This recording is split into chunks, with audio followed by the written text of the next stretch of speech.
What is the story, everybody? This is Jonathan from Team ChainBlock coming at you with yet another deck profile. But as always, before we get into it, please like, comment and subscribe. We are nearly at our goal of 1,500 subscribers. We really do appreciate anyone who is currently liking and following our content. We will always try to reply to anyone who comments down below. You can check the links in the description where you'll find a link to the amazing Kongs cards. And you can use our discount code ChainBlock5 for 5% off all your current and future purchases. The tins are here as of this week. Go over to Kongs cards, save yourself some money, get some of your rarity bumps. But speaking of rarity bumps, they are available for this deck. If it wasn't obvious enough by what you see in front of you here today, I am profiling for you my favourite deck of all time in Ancient Gear. Yes. Oh please, let's all welcome back Ancient Gear Golem!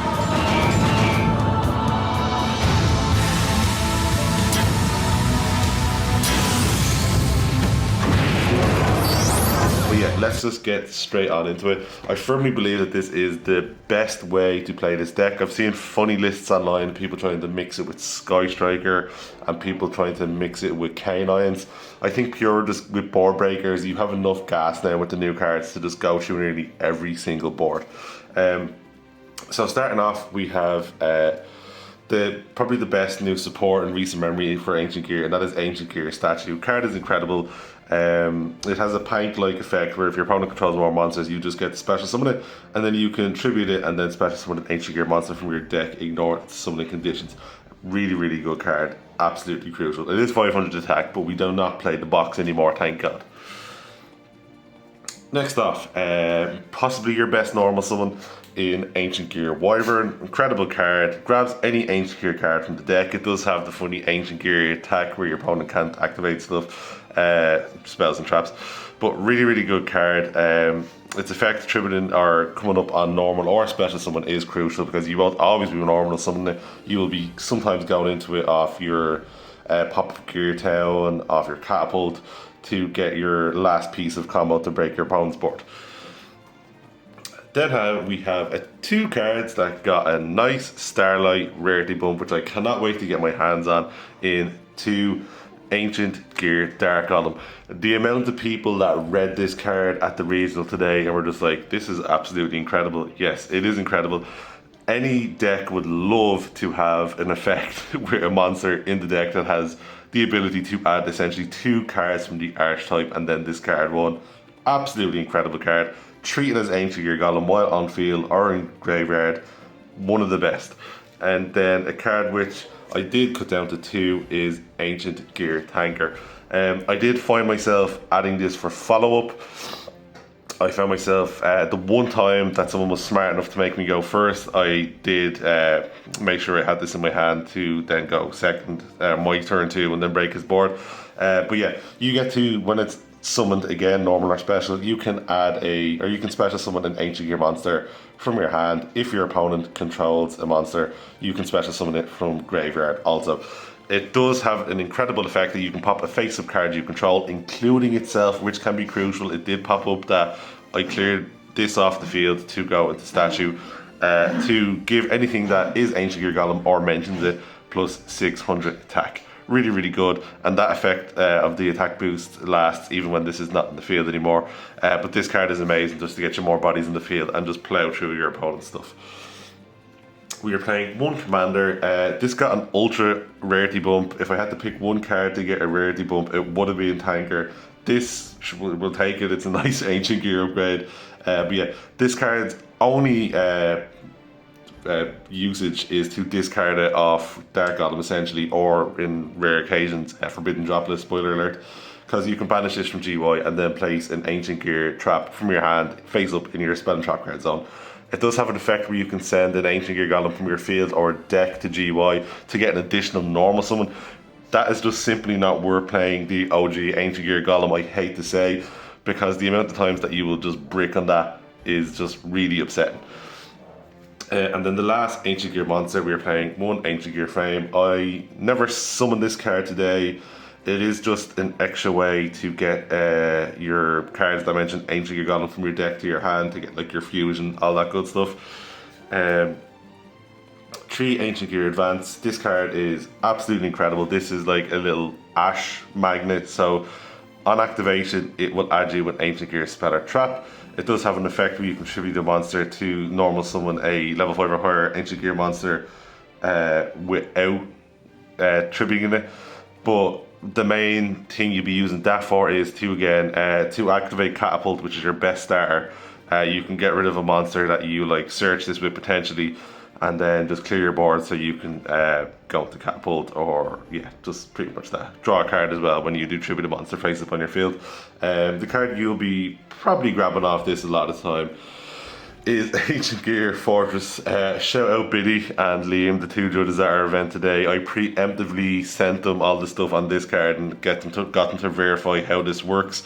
This card is absolutely incredible. The amount of times that my opponents had to take a minute or two to read this card, and I had to explain it to them, because I've been playing this deck for years and it kind of happens anytime I bring it out. Fortress is a house. Your opponent cannot respond to Ancient Gear effects. Not their effects can't be negated, respond. Completely different. Absolutely horrible for them to try play through. Most of the time they will be trying to react to your plays when you're trying to enter battle phase, and a lot of the times by that stage it's just too late. And also the turn Ancient Gear monsters are summoned. They cannot be destroyed by card effect, and your opponent cannot target them for card effects. Also, when this card is destroyed, you can special summon an Ancient Gear monster from your hand or graveyard, but you won't be able to special summon anything other than Ancient Gear monsters for the rest of the turn, importantly. But incredible card. We did play the 1 Gear Town. I think 1 is absolutely fine. You don't need more. Chain blocking this is important if you can with Fortress, so your opponent again cannot respond to you. 1 Catapult, again, I think 1 is absolutely perfect. Your main thing you'll be doing is potentially adding this and this off this, discarding this, and then popping this from G-Boy, because you can banish this from graveyard to destroy a face-up card, get a token, go into your Ancient Gear Link monster, and to pop from graveyard you don't need to have an empty field or control all monsters. 1 Ancient Gear Fusion, and then one of the card of the day was without question Ancient Gear Duel. Your Ancient Gear Golem or monsters that mention it being unaffected by your opponent's activated monster effects is just ridiculous.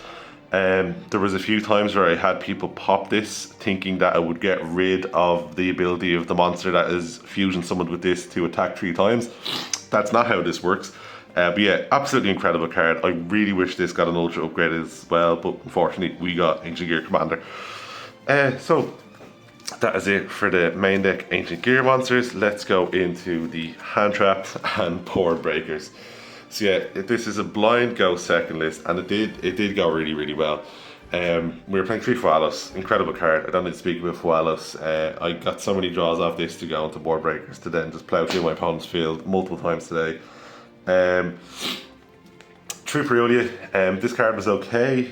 I didn't play against any K9 or any decks that really summoned from the hand. I did play against a Mitsu Yumi player my first game, which kind of came up then. But really it was just like the first card I kind of sided out most of the time. And then going to our board breakers, we have 3 Forbidden Droplet, 3 Ultimate Slayer, incredible card, and then the board breaker which I saw most and put in the most work today was Gordian Slicer. I was previously unsold in this card, but this equipped with the Charmies is incredible. So if you haven't played Gordian Slicer before, it does have to be the first thing you activate in your main phase.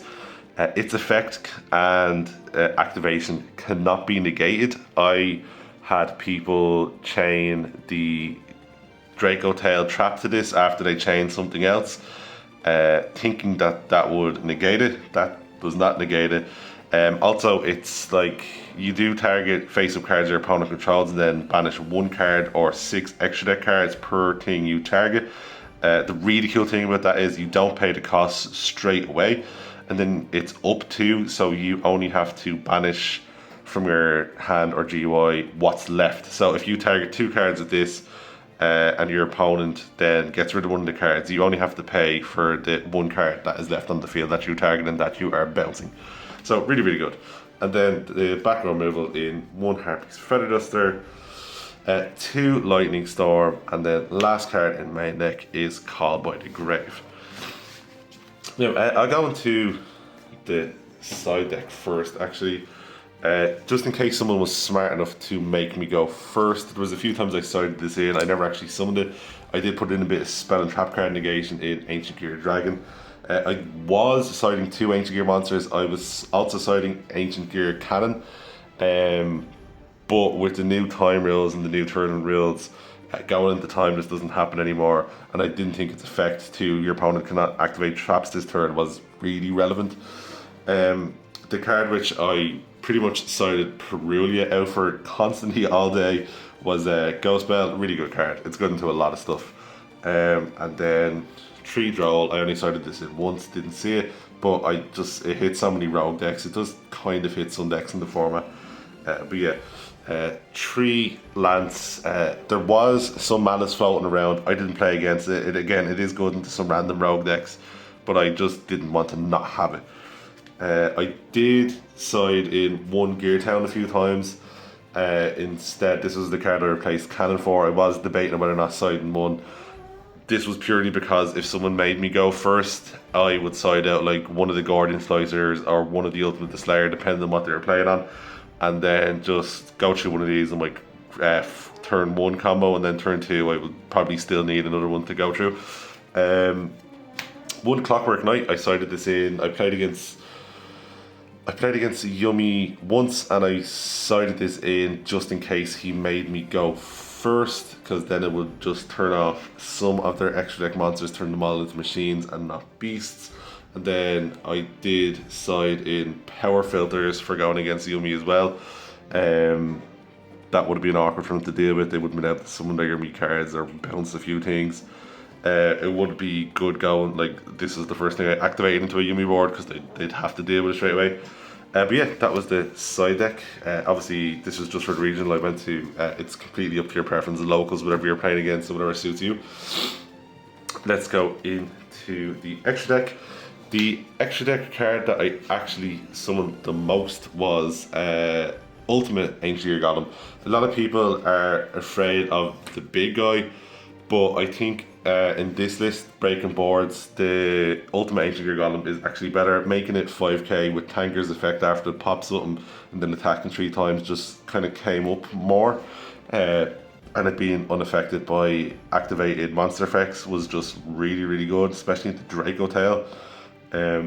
This guy obviously turns off monster effects during the battle phase, but if your opponent, if your cards are unaffected by monster effects anyway, that doesn't really matter. Ancient Gear Howitzer, I summoned this once. When this is destroyed, it special summons an Ancient Gear monster from deck, ignoring its summon conditions. And then like you can special summon the Ancient Gear Dark Golem or the Tanker, special summon that, and this all kind of happens in damage step. It's like a weird resolution thing, your opponent can't chain anything to it. But really, really good card. The Megaton, didn't summon this. This is a good card. This is also a good card to make off JUHU, because if this leads the field, it special summons this, and then if this leads the field, it gets you your Dark Golem, which is treated as Ancient Gear Golem in Graveyard. Then some Ultimate Slayer targets. We have the 1 Entis, the 1 Garua. This can also be sent off the Tri-Brigade card. The 1 Clockwork Knight for going first. It also can make SP live. 2 Ancient Gear Blister, really good card. I summoned this a few times today. The making, obviously, attack and defensive monster 0 won me 2 games, I believe, especially with piercing damage. 1 Maolong, didn't actually use this today, but I'm never going to drop it. It's the best synchro target. 1 Baguska, didn't make that. This was just in case I was going first. 1 Aggregator, I did not play against any XYZ decks today. And then the last card in the extra deck was Typhon. So guys, that is it for my Ancient Gear deck profile. I do believe that this is the best way to play the deck going pure. I don't think you need to muddle it up or mix it with anything. But yeah, please like, comment, subscribe, and see you.